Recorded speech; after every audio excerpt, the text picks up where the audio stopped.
자, 이어서 성경을 봉독합니다. 히브리서 11장 22절입니다. 히브리서 11장 22절입니다. 한 절을 제가 봉독해 드리겠습니다. 믿음으로 요셉은 임종시에 이스라엘 자손들이 떠날 것을 말하고 또 자기 뼈를 위하여 명하였으며. 아멘. 자, 오늘은 믿음으로 요셉은 이라는 제목으로 말씀을 상고하고자 합니다. 여러분, 우리는 지금 우리 신앙을 위협하는 수많은 것들에 휩싸여서 살고 있습니다. 제가 1988년도에 총신대학교를 입학을 했는데 그 1학년 때 우리들에게 주어진 과제 중에 하나가 이 글을 쓰는 거였는데, 거기에 주제가 뭐냐면 오늘 우리 시대의 가장 큰 위협인 종교다원주의에 대하여 논하라, 이런 게 있었어요. 88년이면은 얼마인가요? 12년에다가 35년 됐어요. 그때도 그랬는데요. 오늘 여기 지금 요셉이 살던 시대에도 요셉은 자기 혼자서 여호와 하나님을 섬기는 사람이었고, 자기 주변의 모든 것이 전부 다 하나님을 아는 사람은 하나도 없는 그런 사회 속에서 신앙생활을 했어요. 수많은 우상, 애굽에 얼마나 많은 우상이 있나요? 그 수많은 우상에 휩싸여서 요셉은 자기 신앙을 지키며 믿음의 길을 걸어갔습니다. 여러분, 우리들도 지금 신앙생활 하기가 만만치가 않습니다. 똑같이 우리 기독교라고 하고 개신교라고 해서 장로교, 감리교, 성결교, 수보음교, 여러 이 교단들이 있습니다만은, 거기 교단에 속한 사람들 가운데 많은 목사들이 종교다원주의 사상을 가지고 있어요. 무슨 이야기냐면 꼭 예수만 믿어야 구원받는 건 아니다 라고 주장하는 목사들이 굉장히 많습니다. 모르긴 해도 우리 교단에 속한 목사들도 무서워서 말을 안 할 뿐이지, 자기 속으로 생각하기는 꼭 예수만 믿어야 구원받나? 이렇게 생각하는 사람들이 분명히 있을 겁니다. 정말 무서운 일이죠. 이거는 교회의 뿌리를 다 뽑아버리는 정말 치명적인 일입니다. 자, 오늘은 우리가 요셉에 대한 이 요셉의 신앙에 대한 것을 살펴보면서 어떻게 하면 우리가 이 시대를 살면서 우리 자신의 신앙을 지키고 또 변함없이 이 길을 걸어가며 마침내 우리 신앙이 승리할 수 있는 길이 무엇일까를 한번 생각해 보도록 하겠습니다. 자, 오늘 본문 22절을 다시 한번 좀 보여주시겠습니까? 거기 보니까 22절에 믿음으로 요셉은 그랬어요. 여러분, 이제 믿음으로 요셉은 하면서 임종시에 그랬습니다. 여러분, 요셉에 대한 이야기는요, 할 얘기가 참 많아요. 여러분이 아시다시피 요셉에 대해서는요, 창세기에도 굉장히 많이 기록을 하고 있어요. 많은 분량을 요셉에게 할애하고 있다고요. 그러니까 요셉에 대해서 할 얘기가 많아요. 여러분, 앞에서도 그랬잖아요. 그 아브라함에 대해서 히브리서에도 아브라함에 대해서 얘기가 많아요. 그리고 그 부인에 대한 얘기까지 하고요. 근데 요셉에 대해서는 덜렁 한 절만 말하는데 그것도 임종시에 그랬어요. 그러면 요셉은 할 얘기가 별로 없는 건가? 근데 여러분, 실제로는요, 요셉은 정말 믿음이 탁월한 사람이었어요. 17살 때 형들에게 미움받아가지고 노예로 팔려가잖아요. 17살 때 일입니다.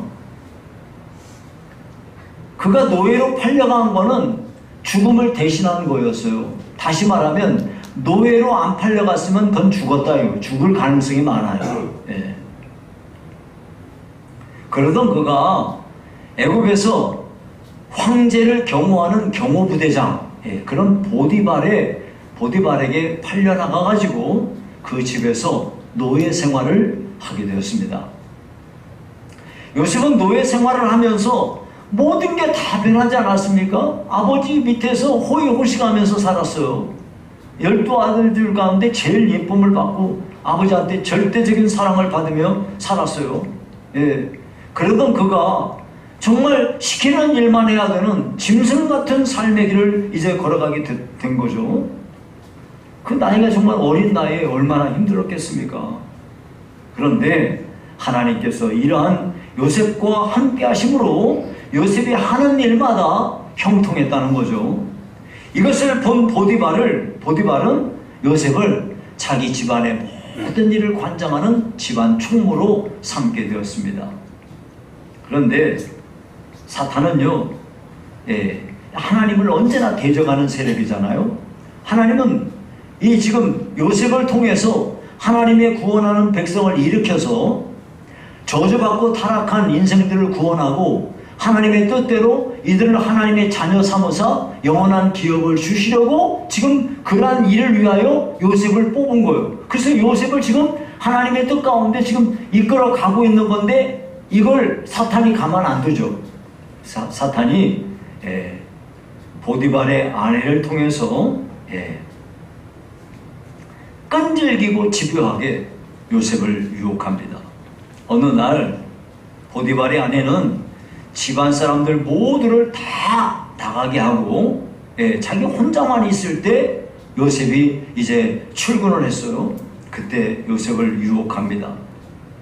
그럼에도 불구하고 요셉이 이를 뿌리치자 수치심에 이성을 잃어버린 이 보디발의 아내는 요셉이 자기를 성폭행하려고 했다고 간악한 누명을 뒤집어 씌워가지고 감옥에 갇히게 됩니다.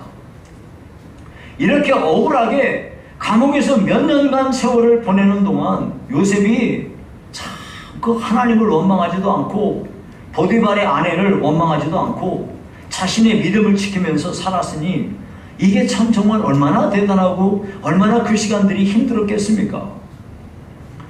이 감옥에 갇혀있는 동안 문득문득 자기를 죽이려고 하고 여기에다가 노예로 팔아버린 그 형들이 생각이 나지 않았겠어요?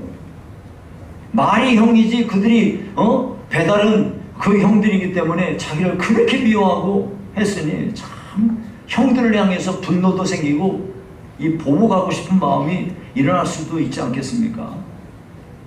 게다가 참 자기가 보디발의 집에 있을 때 얼마나 충성하고 헌신했습니까? 그러면 이런 일이 생기면 보디발이 한번 모든 걸 객관적으로 판단해 봐야 되는데 음란한 자기 아내 말만 듣고 자기를 그냥 무작정 감옥에 가둬버렸으니 그 보디발에 대해서도 얼마나 섭섭했을까요?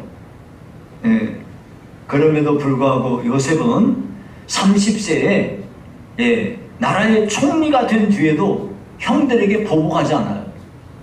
보복할 수 있어요. 얼마든지 보복할 능력이 있어요.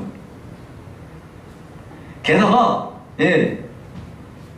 자기가 총리가 되었으니 자기를 그렇게 억울하게 누명을 뒤집어 씌운 보디발의 아내에게 뭘 할 수도 있지 않겠어요? 근데 성경에 침묵해요. 성경이 여기에 대해서 아무런 얘기 안 하는 거 보니까 아마도 요셉은 더 이상 그것을 문제 삼지 않았던 것 같습니다. 이런 걸 보면은 참 요셉은 참 믿음이 좋은 사람입니다.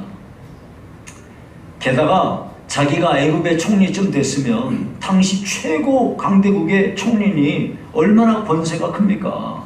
그런데도 전혀 교만하지 않고 아버지 연로하신 아버지 앞에 다 엎드려 절하면서 아버지 말씀에 절대 순종하고 이렇게 하는 걸 볼 때 참 믿음이 좋은 사람이다. 인격적으로 된 사람이구나.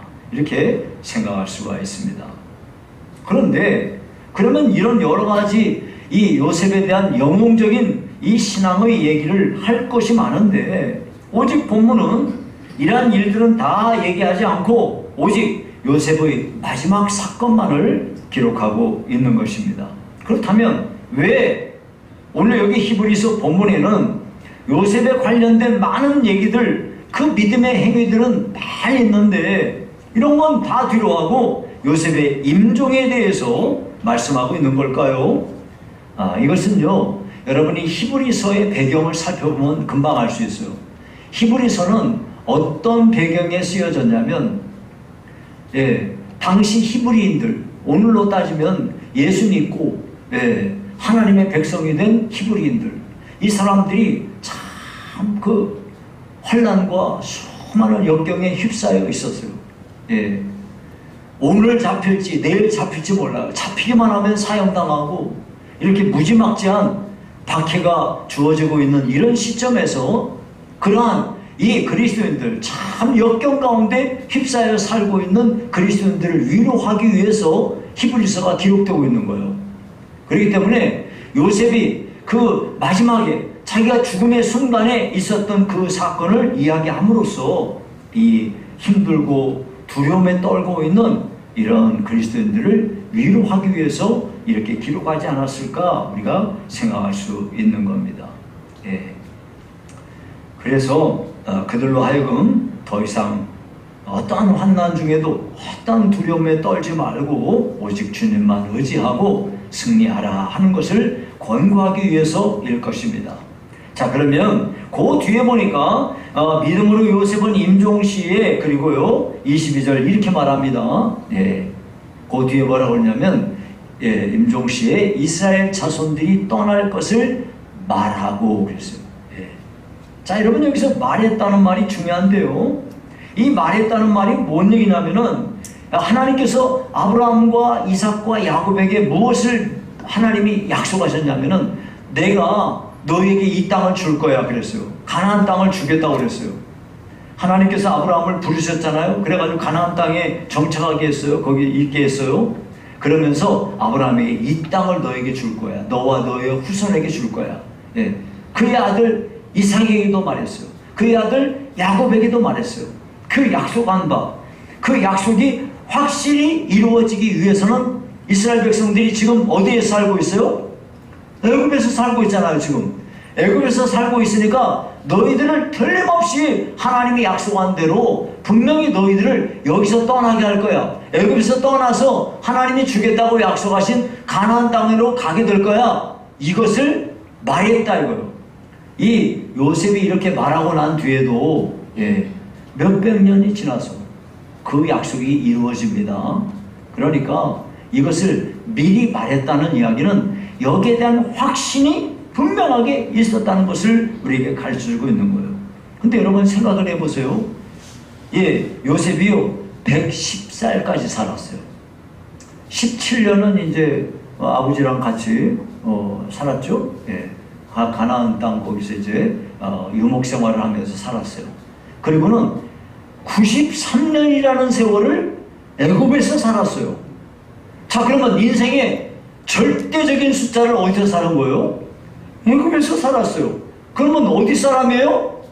당연히 애굽 사람이죠. 애굽의 문화에 젖어서 살고 애굽 사람들처럼 생각하고 애굽 사람들의 말을 하고 애굽 사람들의 음식을 먹고 그렇게 사는 거예요. 애굽 사람이에요. 그런데 게다가 애굽의 총리를 지냈으니 그의 권력은 어떠하며 그의 부유함은 얼마나 크겠습니까? 요셉의 말 한마디면 사람들이 살고 죽고 하는 거예요. 이런 환경인데, 이런 환경 속에서 조금 더 자기가 하나님의 백성이라는 것, 자기가 믿는 하나님이 여호와 하나님이시라는 이 신앙을요 절대 그 신앙의 정체성을 버리지 않고 자신에게 주어진 명예나 왕궁의 화려한 이 모든 것들 여기에 휘둘려 살지 않았다는 거죠. 이 모든 것에도 불구하고 그는 언제나 하나님의 약속을 붙잡고 살았다 하는 것을 우리가 알 수 있습니다. 그렇게 했기 때문에 하나님이 너희들을 여기서 나가게 할 거야 하고 말하게 되었던 거죠.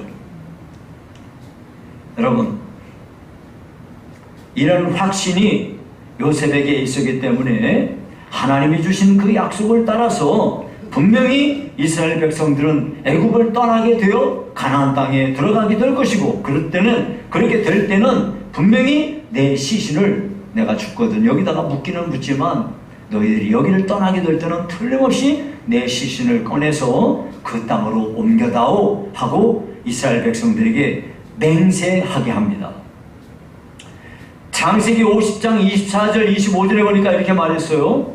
요셉이 그의 형제들에게 이르되 나는 죽을 것이나 하나님이 당신들을 돌보시고 당신들을 이 땅에서 인도하여 내사 아브라함과 이삭과 야곱에게 맹세하신 땅에 이르게 하시리라 하고, 요셉이 또 이스라엘 사손에게 맹세시켜 이르기를 하나님이 반드시 당신들을 돌보시리니 당신들은 여기서 내 해골을 메고 올라가겠다 하라 하였더라.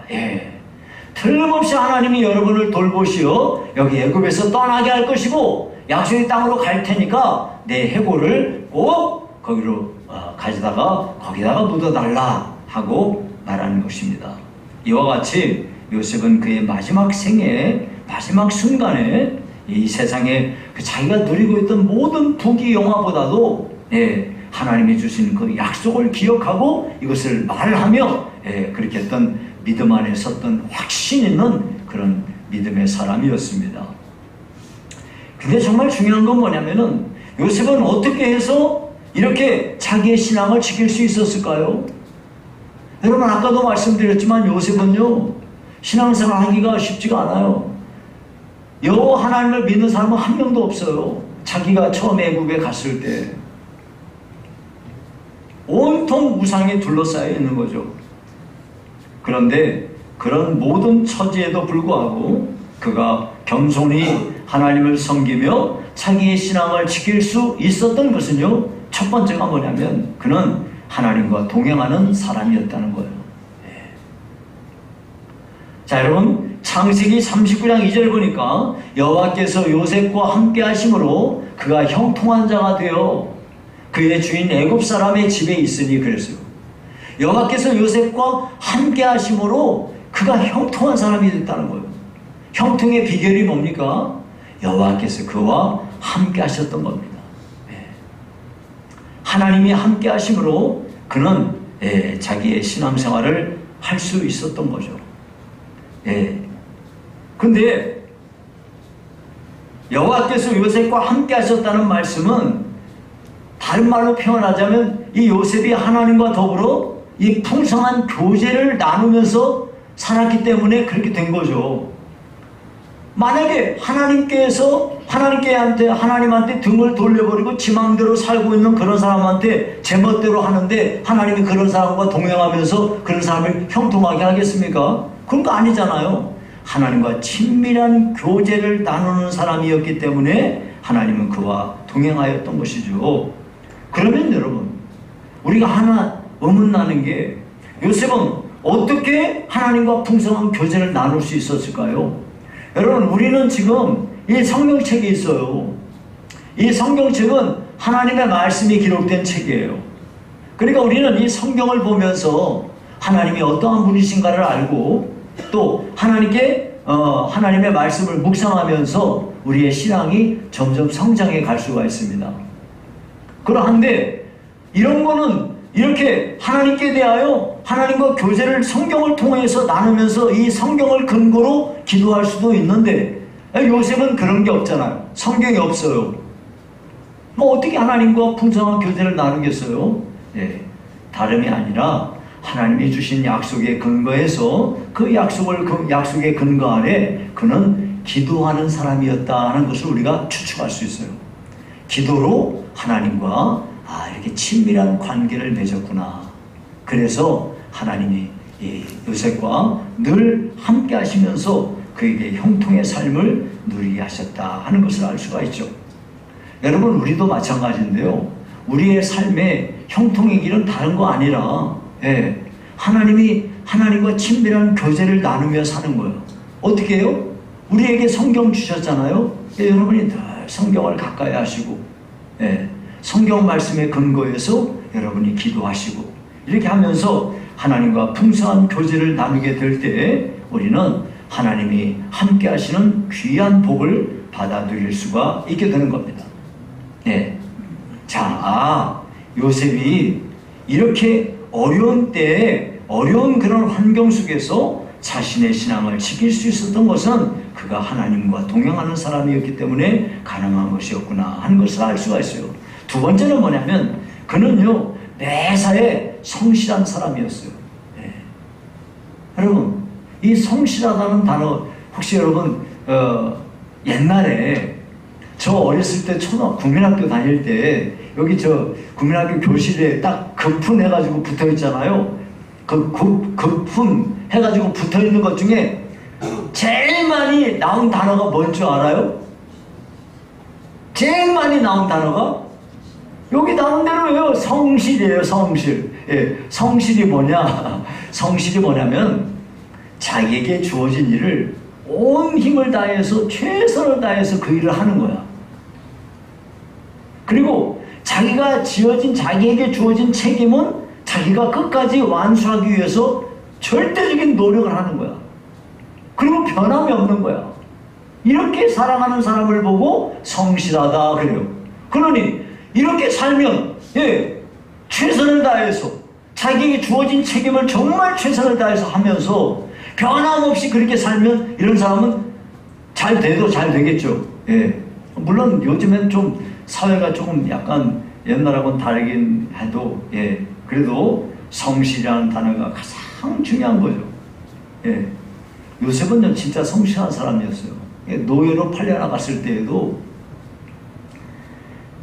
보디발의 집에서 노예 생활을 하는데 노예들이 뭐 요셉만 있겠어요? 그 큰 집에 노예들이 많이 있을 거 아니에요. 그런데 그 노예들 이렇게 여럿이 있는데 눈에 딱 띄는 거야. 요셉은 요셉은 요령 피우는 사람이 아니야. 사람 눈치 보는 사람이 아니라니까. 최선을 다해서 하는 거야. 누구든 그냥 저 군대 다닐 때 모토와 우리 그 고참들이 항상 쫄병들한테 하는 말이 뭐였냐면 대충 철저히 따라붙청해. 대충 철저히. 대충은 뭐냐? 안 보이는 것은 대충 보이는 것은 철저히 이거요. 참 아이고 그러니 참 대충 철저히. 근데 요셉은 그런 거 아니야. 보이든 보이지 않든 누가 보든 누가 안 보든 상관없이 정말 최선을 다해서 하는 거야. 눈에 딱 띌 수밖에. 그래서 한번 뭔 일밖에 보면 얼마나 그 일을 그냥 금세 최선을 다해서 잘하는지 마음에 쏙쏙 드는 거야. 그러면 좀 더 큰 일 시켜봤더니 또 해. 또 딴 일 시켜봤더니 또 해. 어디 뭔 일을 시키더라도 그냥 시키면은 걱정할 게 하나도 없어. 다 하는 거야. 자기가 생각하는 것보다 이상으로 더 잘하는 거야. 그러니까 네 우리 집 다 해 하고 맡겨버린 거야. 여러분 그리스도인은요 언제나 성실한 사람이어야 돼요. 예수 믿는데 그 사람은 대충 한다 그러면 안 돼요. 예수 믿는 사람은요 이랬다 저랬다 이게 변덕 부리는 성격 고치셔야 됩니다. 그건 성실한 거 아니에요. 사람들 눈치나 슬슬 보는 거 이런 거 고치셔야 됩니다. 하나님께서는 이 세상을 통치하실 때 영원히 성실함으로 세상을 통치하십니다. 우리를 사랑하실 때 우리를요 변함없이 성실하게 사랑하시고 우리를 돌보십니다. 그래서 하나님의 백성된 우리들도요 이 세상을 살아가는 동안에 할 수만 있으면 매사에 최선을 다하도록 노력하고 나한테 책임이 주어졌으면 그 책임을 감당하기 위해서 노력해야 됩니다. 이렇게 할 때 사람들에게도 인정받고 하나님께도 영광을 돌리고 그렇게 되는 거죠. 오늘 우리 시대가 참 예수 믿기 어려운 시대예요. 하지만 우리가 우리 신앙을 지키고 믿음으로 바르게 설 수 있는 길은요 우리 성품 자체가 이 세상을 살아가는 우리 삶의 자세가요 성실하게 사셔야 돼요. 대충 사시면 안 돼요.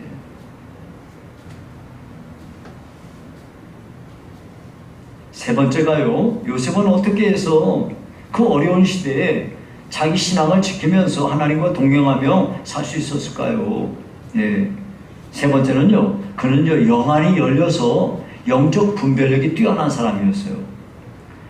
여러분, 이 요셉이 감옥에 갇혀 있을 때 바로의 두 관원장이 들어왔는데 그들이 같은 날 꿈을 꿨어요. 그 꿈을 정확하게 요셉이 해석해 주지 않습니까? 이걸 보니까 영적으로 이 분별력이 매우 뛰어난 사람이었다는 것을 알 수가 있어요. 게다가 이 애굽의 바로가 꿈을 꾸고요, 이 꿈이 그냥 너무나 막 어떻게 하면 무섭고 그런 거예요. 그래가지고 그 꿈을 해석하기 위해서 점술가들 또 지혜 있다 하는 현인들 전부 불러다가 그 꿈을 해석하라고 말했지만 아무도 해석을 못하는 거예요. 그런데 요셉은 그 꿈을 듣고 정확히 그 꿈을 해석하고요, 심지어 그 꿈에 대해서 어떻게 해야 되는지 대안까지 지혜롭게 제시함으로써 이약 총리로 발탁되는 놀라운 일이 벌어졌던 겁니다. 여러분, 만약에 요셉이 이런 거 꿈은 막 해석하면서도 지혜롭게 그것을 말하고 지혜롭게 이런 것을 대처하지 않았다면 그가 총리로 발탁되겠습니까? 쟤는 뭐 꿈을 엄청나게 해석을 잘하네, 그러고 끝나는 거예요. 그러죠? 그런데 거기에 대한 대안까지 차곡차곡 이해하기 쉽게 거기 있는 모든 사람들이 다 그냥 탐복을 하고, 세상에 이렇게 지혜로운 사람이 있나, 이런 사람을 어디서 얻을 수 있단 말인가 하고, 바로가 그 자리에서 이런 사람이 다시 어디 있어, 네 총리해 할 때 아무도 거기에 대해서 반론을 제기 안 하는 거야. 그리고 총리가 된 뒤에도 7년간 풍년이 지속될 때에 다가올 7년간의 흉년을 위해서 철저하게 준비하고요, 정작 이 흉년이 다가오니까 나라가 막 휘청휘청하잖아요. 굶어 죽는 사람들이 막 속출하게 될 위기인데, 그 상황에서 식량이 떨어져 버린 백성들을 지혜롭게 잘 이렇게 다스려가지고 그 흉년 중에도 또 씨를 뿌리고 또 거두어 먹고 이렇게 하면서 이 나라를 온전하게 지탱했으니, 그 나라 백성을 완전히 구원하고 애굽을 구원해낸 구세주 같은 사람이죠. 이와 같이 요셉은 매우 지혜로운 사람으로서 영안이 열려있고 영적인 통찰력이 분명하게 있었던 사람이라는 것을 알 수가 있는 겁니다. 여러분, 우리들도요, 우리가 참 구할 것도 많아요. 우리에게 필요한 게 얼마나 많겠어요. 근데 우리에게 정말 필요한 것 중에 하나가 뭐냐면 지혜입니다. 지혜가 필요해요. 우리한테 정말 지혜가 있으면요, 우리한테 정말 지혜가 있으면 여러분이 지금 사시는 삶에 많은 행복을 누리시게 될 거예요. 지혜가 부족해서 문제입니다. 우리가 지혜를 얻게 되면은 영안이 열리게 되고 영적인 통찰력을 갖게 되는 겁니다. 그러므로 우리들도 전심으로 하나님 앞에 지혜를 구하는 귀한 성도들이 돼야 되겠어요. 자, 그 다음에 이제 또 어떻게 해서 요셉은 자기의 삶에서 이와 같이 자기의 신앙을 지키면서 그 어려운 때를 참 암울한 환경을 이겨낼 수 있었을까요? 요셉은요, 진짜 믿음이 좋은 사람이었어요. 변함없는 믿음을 가진 사람이었어요. 요셉이 믿음이 좋은 사람이라는 거 어떻게 알 수 있어요? 무엇보다도 요셉은요, 자기를 죽이려고 했고 자기를 노예로 팔아먹은 그 의붓 형들, 이 사람들 진심으로 용서했어요. 사실 요셉이요, 그 형들을 용서할 수 있던 거는요, 그가 하나님을 절대적으로 신뢰하고 하나님을 경외하는 그런 믿음을 가진 사람이었기 때문에 그렇게 용서가 가능했던 거예요. 이거 용서 안 되는 거예요. 이게 어떻게 용서가 되겠어요? 자기가 이 총리의 높은 직책에 올랐으니 자기 말 한마디면 최소한 자기를 가장 괴롭힌 형 하나쯤은 그냥 본보기로 처단할 수 있어요. 여러분, 우리가 창세기를 잘 보면은 형들이 이제 애굽으로 곡식 얻으러 가잖아요. 근데 그때 요셉이 형들 중에 한 명을 억류시켜요. 누구를 억류시킵니까? 네? 누군지 아세요? 네. 누군가요? 성경 좀 찾아보세요. 숙제. 네? 베냐민? 네, 그러니까 여러분 집에 가서 창세기를 한번 축제야 이거. 오늘 집에 돌아가셔서 네, 힌트. 네, 창세기 37장 뒤에서부터 쭉 보면은 나와. 그러니까 요셉이 아마도 요셉을 죽이려고 하는데 제일 앞장선 사람이 있었던 것 같아요. 그 사람을 억류시켜 놓고 다 보내. 너네들은 나가 하고 하나만 딱 억류시켜. 예. 근데 어쩌면은 만약에 이 요셉이 진짜 그냥 했으면 어떻게 됐겠어요? 다 본보기를 다 보는 데 앞에서 그 한 놈은 내가 다 죽여버릴 수 있지만 내가 대표를 한 놈만 죽이는 거야? 그리고 보는 데서 그렇게 처단할 수도 있을 텐데 참 요셉이 그렇게 하지 않아요. 네. 참 요셉은 이 모든 환경 속에서도 오히려 형들이 자기를 노예로 팔아먹은 사건은 하나님께서 하나님의 백성을 구원하시기 위해서 자기를 맨 먼저 앞서서 그런 식으로 보냈을 뿐이니까 형들은 걱정하지 마세요 하고 오히려 형들을 진심으로 위로하는 것을 볼 수가 있어요. 그러니까 형들을 정말로 용서한 거예요. 예. 이런 걸 볼 때 참 정말 요셉은 매사를 하나님의 섭리와 하나님의 계획과 이런 것으로 하나님을 절대적으로 믿으면서 신앙생활을 했던 거예요. 참 믿음이 좋은 사람이에요. 오늘날 너무나 많은 사람들이 참 신앙의 길을 벗어나서 그렇게 벗어나고 있어요. 그러나 우리는 그런 사람들 따라가지 말고 우리는 하나님을 깊이 신뢰하고 그분에게 내 인생을 다 맡기고 하나님을 경외하면서 신실한 믿음의 소유자로 우리가 설 수 있기를 힘써야 되겠어요. 여러분 참 사람들이 위기가 뭐냐면 우리는요 예전에 돈 없고 힘들 때는 병원 갈 돈이 없어요. 그러니까 아프면 그냥 기도하는 것밖에 없어요. 그러니까 목사님한테 와서 기도받고요. 예. 아프면 뭐 그냥 이 길밖에 없어요. 뭐 그 딴 길이 뭐 있나요? 그러니까 하나님만 의지하고 기도한 거예요. 여러분 지금도 우리에게 뭐가 필요합니까? 우리는 지금 의료보험이 되니까 다 병원 가면 돼요. 그러니까 우리가 하나님을 매사에 의지하면서 살아야 되는데 병원 가지 말라는 얘기가 아니에요. 매사에 우리의 마음 자세가 매사에 하나님을 전심으로 신뢰하고 의지하면서 그렇게 사셔야 되는데 우리가 살아가고 있는 환경이 우리가 하나님 의지하지 않아도 될 정도로 꼭 하나님이 안 계셔도 뭐 내가 가진 돈 가지고 다 해결할 수 있고 이런 식으로 생각을 해버리니 참 정말 우리가 위험합니다. 이런 거 우리가 우리 스스로를 돌아보고 그러지 않도록 정말로 하나님만 전심으로 의지하며 살 수 있도록 우리가 해야 되겠어요. 마지막으로 한 가지만 살펴보죠. 어떻게 요셉은 자기 신앙을 지키면서 살 수 있었을까요? 그는요 소망 가운데 살았어요. 참 정말 요셉은요 하나님께서 자기에게 주신 꿈이 있어요. 그 주신 꿈을요 아버지랑 어머니 그리고 11명의 형제들 가운데서 하나님이 자기를 높이실 것에 대한 확신을 분명히 가지고 살았던 거예요. 그래서 그런 일이 실제로 일어나기 전까지 매사에 참고 인내하면서 그렇게 살았던 거죠. 보디발의 아내의 관계에 빠져서 억울하게 감옥에 갇혔을 때도 참 얼마나 힘들었어요. 그래도 참아요.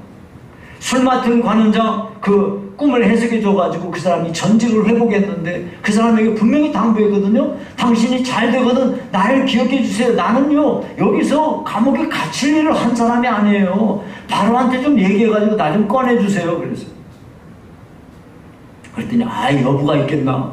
내가 잘못되면 자네 말 뭐 내가 하지. 근데 까마득히 잊어버리지 않습니까? 그런 일에 대해서도 꼭 끝까지 참고 인내했습니다.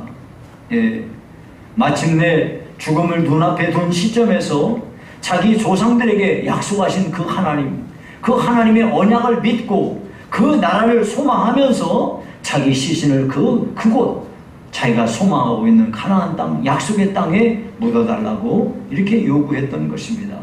이렇게 소망 가지고 살았기 때문에 요셉은요, 자기가 가졌던 부유함, 자기의 권력, 이 모든 것 93년이라는 세월을 애굽에서 지내면서도 좀 더 그 신앙이 변질되지 않고 하나님 앞에 믿음을 지키며 살 수 있었던 것입니다. 여러분, 우리들도요, 하나님께 향한 소망을 항상 가지고 사시기 바라요. 여러분은 그런 믿음으로 분명하게 무장해서 그렇게 살아가면 여러분도 틀림없이 승리하게 될 줄로 믿습니다. 이제 말씀을 맺습니다. 여러분은 예수를 믿고 신앙생활을 하면서 여러분 인생을 통틀어 움직일 수 없는 확고부동한 그런 확신이 있습니까? 우리 예수 믿는 사람은요, 예수 믿고 내 목숨이 다한다 할지라도 변하지 않는 확신을 가지고 사는 사람들이에요. 하나님께서 내 죄를 용서해 주셨으며 나를 하나님의 자녀로 삼으셨다는 확신을 여러분이 가지고 있습니까? 이거는요, 절대로 변함이 있으면 안 돼요. 흔들려도 안 돼요. 예수님 이외에는 그 누구도 구세주가 될 수 없다는 이 확고부동한 사실을 여러분이 확신하고 믿으십니까? 네. 여러분, 여기에 대해서 흔들림이 없어야 돼요. 천하 없는 신학자가 무슨 이야기를 하고 무슨 근거를 들이대면서 뭔 얘기를 하고 뭐 학박사라고 하는 사람이 무슨 이야기를 하고 어떤 뛰어난 목사라고 하는 사람이 무슨 별 얘기를 다 한다 할지라도 예수님 이외에는 아무도 구원이 없어요. 여기에 대한 확신이 있으셔야 돼요.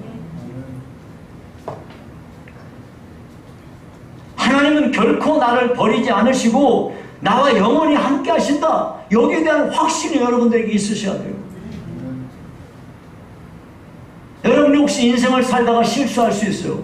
다른 사람들에게 손가락질을 받을 수 있어요. 심지어 어떤 사람들이 저건 인간 쓰레기야 라고 욕할 수도 있어요. 그런다 할지라도 다른 사람들이 아무리 나를 욕한다 할지라도 적어도 하나님은 나를 버리지 아니하실 것이며 하나님은 영원히 나와 함께 하신다. 여기에 대한 움직이지 않는 확신이 있어야 돼요. 하나님은 예수님이 분명히 말씀하셨으니까 하나님은 내 기도를 들으실 것이고 내 기도에 합당하시면 틀림없이 응답하실 것이다. 여기에 대한 움직이지 않는 확신이 있으셔야 돼요. 그래야 기도할 수 있는 거예요. 우리 주님이 다시 오시면 내가 구원을 받아서 영원한 천국에 들어갈 것이다. 여기에 대한 확고부동한 확신을 가지고 여러분이 신앙생활 하시기를 바랍니다.